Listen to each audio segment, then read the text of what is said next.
So basically why I chose that topic is I must say I didn't used to be a fan of board games, actually. I only started using them pretty much at my last job when I was teaching at an IT company. I just decided to give it a go and my students loved it. And then the corona started and we had to go online. Everyone was working from home and I had to find a way to adapt this to my online classroom. So another important thing I must mention, by board games, I mean kind of like simple snake and ladder style games, okay? Not like something advanced, just a very simple thing, but nevertheless. So I usually use them either for semi-controlled practice or revision. That's it. And in my opinion, it is a great revision tool. And it's a great warm-up at the beginning of the lesson. If you have to revise something, it's good to do it in a bit more energetic way, I would say, especially if your learners happen to have a competitive spirit. So also it's a good way to bring some variety into your classroom if you just want to spice up your lessons, try something new, maybe put away some activities you always do. So if that's what you want, then this workshop is definitely for you. So in this workshop, I'll explain what you need for an online board game, and I will provide you with a step-by-step guide for this. So what you'll need, obviously. So this is probably the most crucial part. So first of all, at least I must say that there might be different ways, of course. This is just how I did it because it was easier for me. So basically, I used my Google account. And you also have to make sure that your students have one as well. So because in my company, this was our default software, let's say. It was easy for me because all my students had a Google account, but it's easy to create one. So, and nowadays many people have it anyway, so I don't think that there should be a problem. So also, you will need to create a document with the board game, and you will have to share it via your Google Drive with your students. So the game has to be made in squares and be editable, and I'll explain later why there are such requirements. So also you'll need a virtual dice, which is really easy to find. So there are some links here, and I can actually demonstrate how it works. For example, if we use this one.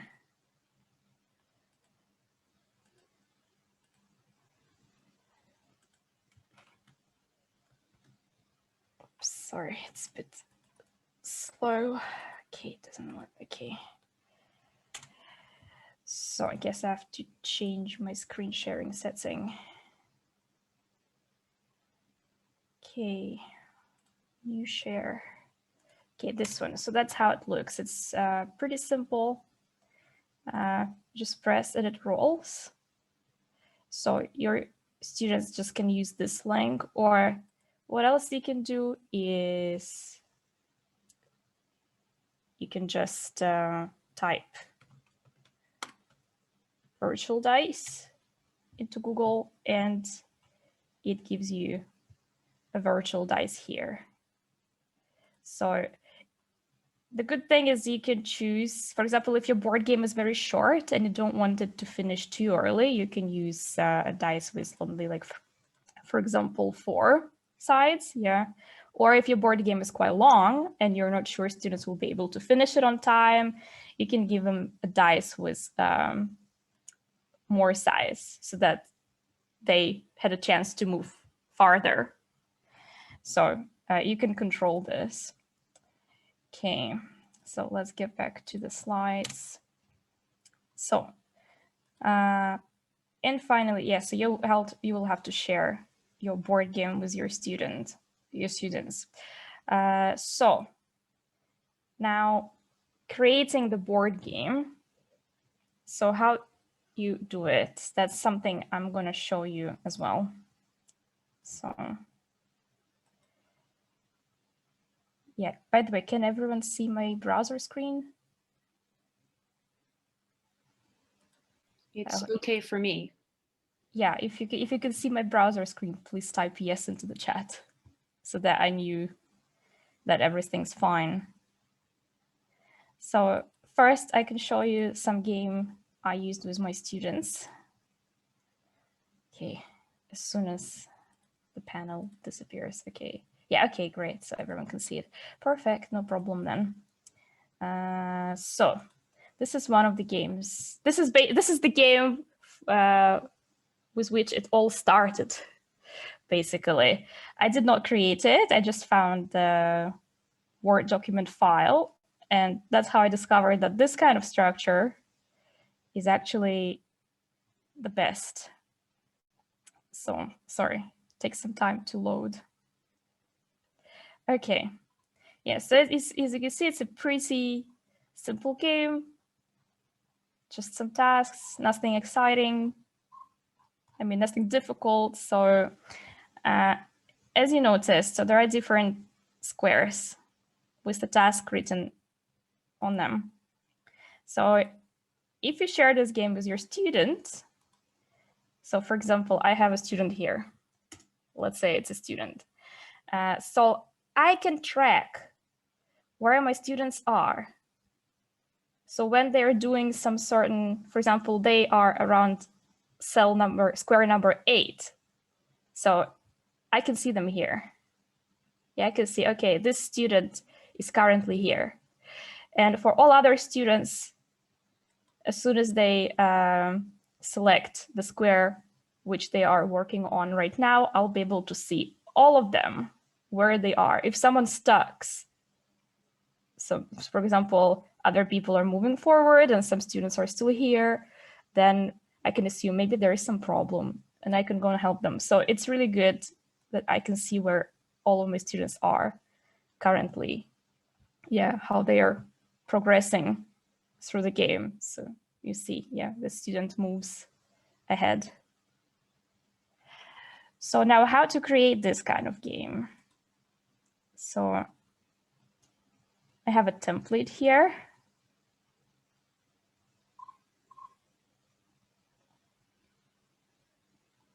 Sorry, it just needs some time to load.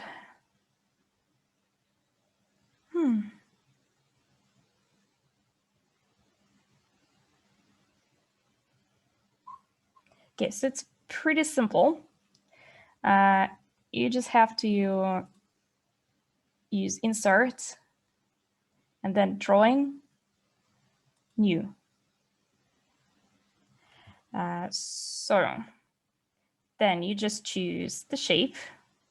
Yeah, it can be any shape. Let's do the random square. So it's easy to make sure they're all the same size because you have tiny squares here you can use to control the size. For example, I want the small one, like this one. Yeah, so you can choose any color here. I don't know, let's say yellow. And then you can add the text box and write the task here. For example, I don't know, any kind of question. I don't know, what's your favorite color? So you can change the size as well, right here.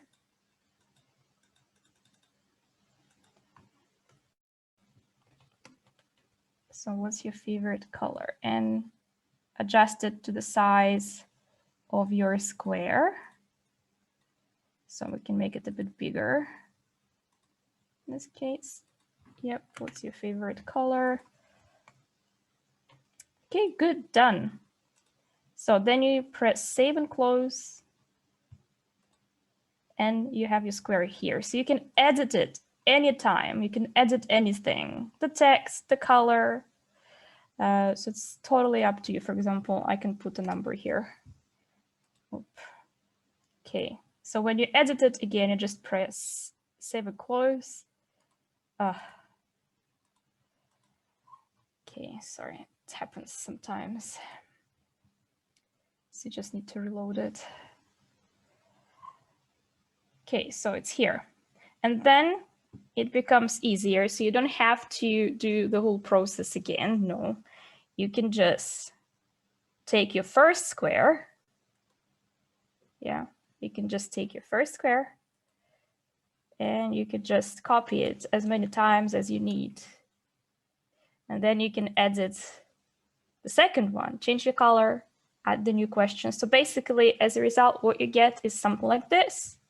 Yeah, a row of cells. So if you want to add extra steps, like for example, the student, if the student lands here, he or she has a chance to move ahead straight away. Yes, yeah, then you just add something like this. You can add arrows as well. So it's pretty much up to you how you design your game. There are different instruments available. You can explore it. So my version would be something as easy as this. And it might take a bit long time to prepare it first, but it should be fine once you get used to this kind of way of designing board games. It's not going to take much time. So it just takes time first time, and then it's going to be fine. So then we have our board game. Then you have to share it with your students.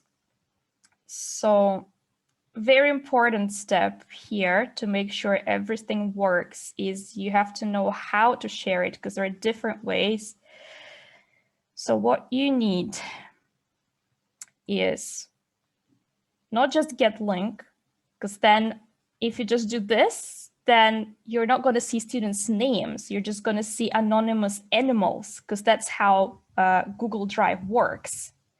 To make sure you see students' names, you have to use this one, share, and then you add your students' emails. Oops, that's the personal data we're talking about. So you have to add your students using their Gmail, and you have to make sure they can edit. So now that's a tricky point. Probably this is not going to work for children because they might by accident delete something. With adults it worked. No one deleted anything because I told them like, be careful, do not like delete anything. So, but even if they do delete something by accident, there is a return function. Yeah, this one. Yeah, so they deleted something, instruct them. If this happens, immediately press the arrow, and then everything's going to be fine. So, so you have to make sure they can edit. Yeah, and then when they enter your game, yeah, when they access it, you will be able, again, you will be able to see, yeah, where they are. That's what I'm doing right now, demonstrating how the student navigates through the game. Okay. Oh, lucky student, so he gets straight to 15. Okay. So that's basically how it works. So I'll switch to my slides again. Sorry. Okay, let's get back here. So yeah, I talked you through this one. So creating how it works. So once again, so you have to share the document by adding people using their emails. So after that, you can ask your students to test it. Yeah, you can ask them to follow the link, and then you'll see how many of them join, and you can count, okay, everyone's here. All my 10 people are here, or 15, or how many you have. So then make sure your students have the link to the virtual dice. They can use it on their phone as well, if it's easier for them to have a phone and a laptop. Then it's not a problem. So then you send your students to breakout rooms if you're using Zoom, and I suppose many of us are using Zoom. So as far as I know, in the recent updates, it allows to move between breakout rooms freely, so you'll be quite flexible. You'll be able to join any room quickly if your students need your help. So you can track your students' progress by seeing which square they're on. I have demonstrated this. Their name will appear next to it. So another thing, so what to do if your students are having problems, because you can't hear what's happening in the breakout rooms, right? So how do you know if someone struggles? So what you can do here is, again, if we go here, because your students are editors, they can leave comments. So let's say your student has a problem, I don't know, with this question, for example. Then the student can use the comments function.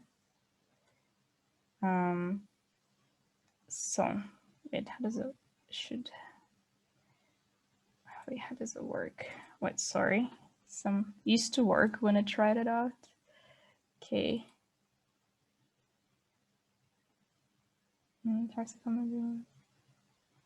Oh, sorry. Yeah, because it's not the original. Okay, yeah. So you need to use the one that is originally created on Google Drive. That's interesting to know. So your student could add a comment. Yeah, like this. So I can actually demonstrate it by using my student account. So let's see, my student says, for example, need help. Okay, comment. Okay, I see. Need help from this, my student. Okay, this student is in breakout room 3, let's say. So, okay, I go to breakout room 3 and I help my student. So your students will be able to communicate with you using this document. Yeah, they can leave comments, they can ask you for help, or they can just, they can communicate with you, which is also really great. They could obviously use the chat as well, of course. But this, I think, is also a good way to communicate with the teacher. So if you are using Google Meet, which I did, because our company didn't use Zoom, we just used Google Meet. So they don't have breakout rooms, but there you can create parallel meetings to be used as breakout rooms. And the good thing about Google Meet is that you can join all of the meetings at the same time. Of course, it's a bit difficult for your browser. So sometimes, depends on how many rooms you have open at once, your browser might freeze a bit. So it only works for groups like up to 8 people. But you can listen to all the breakout rooms at the same time.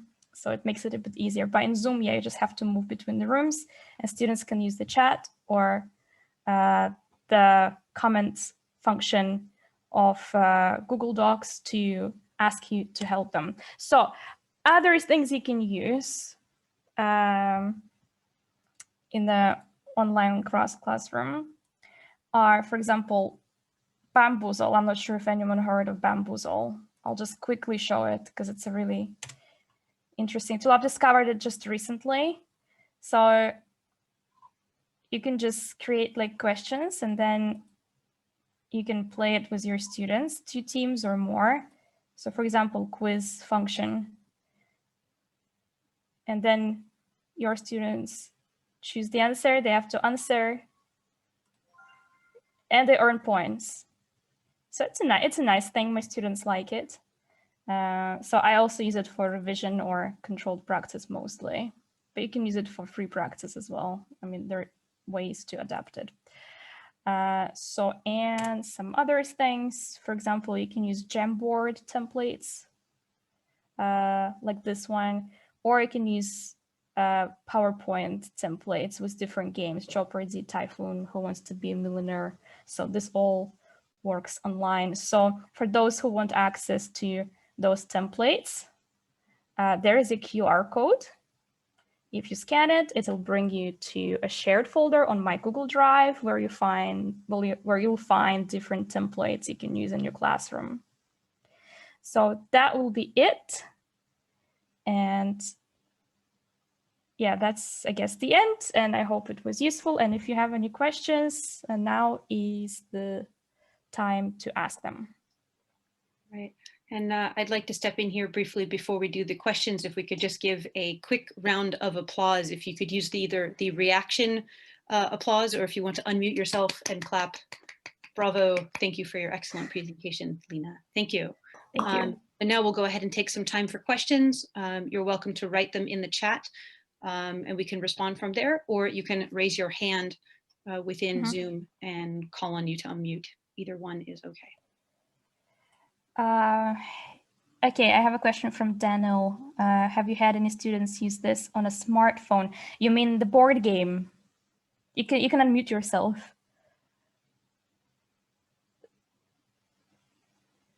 Daniel, so if you mean using the board games, then it's better to have a laptop because it makes things easier.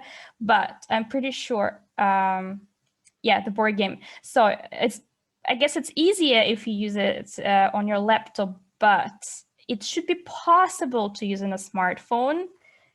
It's just that students will probably have to scroll a lot, but the functionality is the same. Once they select the square, you will be able to see their name and so on. You can try. You can, for example, use a second account from your smartphone and see if it works. You can test it. Okay, students need to have a Gmail account. If they don't, how do you feel about making them get one? So, I mean, I don't see it as a big deal because even now when I switch to freelance teaching, all my students happen to have a Google account. So at least, I mean, I don't know about Japan, but it's popular. So I feel like almost everyone has a Gmail account, to be honest. If they don't, then I guess it's up to you. You could ask them to set one up just for the purpose of participating in board game activities. If your students agree, then it's no problem. You can tell them they can delete it as soon as your course is over, for example. Feel free to delete it. So you don't have to push them to keep it or use it in any other way. If your students are fine with this, then it's fine. If your institution is fine with this, then also no problem. But I would say it's up to you. I personally don't see any problem with that, to be honest. Okay, any other questions?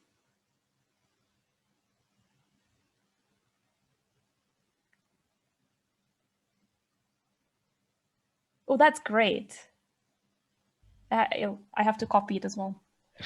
I normally use board games, commercial board games in the class, but because everything went online, I could still play them online and get students to interact through the chat functions.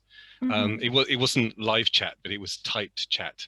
But it's slightly different from what you're looking at. This as a revision technique, but you can also use this site as well. It's all free, so please. Yeah, do. that's great. Thank you very much, because I'll also have a look at it, definitely. So also, one thing I should mention, I mean, if you have like 30 students, that might be a bit tricky, because I mean, you can share the Google Doc with as many people as you want, of course, but this might be a bit time consuming. Plus, if too many people access it at the same time, I don't know how the Google Drive is going to behave.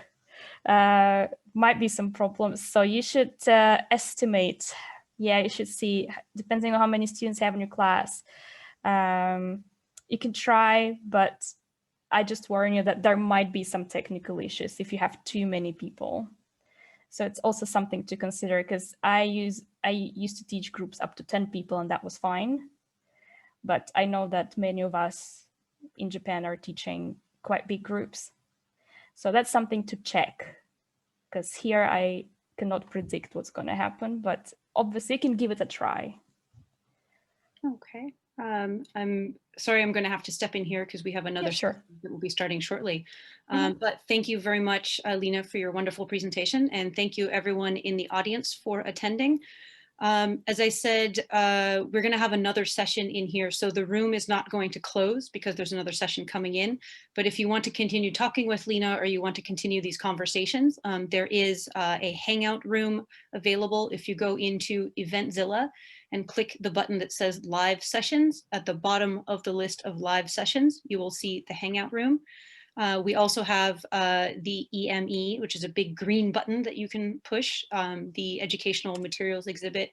We encourage you to drop by there. There's also a room available for SIG discussions that you can find under live sessions. So once again, thank you everyone for coming. We're going to go ahead and end this session and prepare for the next one. I hope you enjoy the rest of your JALT experience. Thank you very much. Yeah. Thank you very much. And if you have some questions and cannot access the QR code, but it should work. But if something, I've sent my email into the chat, so feel free to contact if you have any questions or if you have any issues with accessing the materials I have shared. Okay, and to clarify, the Hangout room is room 885. So you can find that. It's open now. All right, thank you, everyone. Okay, thank you very much. Thank you, Jenny, for your help. Happy to help. Really You're nice welcome. having you supporting me. All right, take Yeah, care. okay, bye-bye.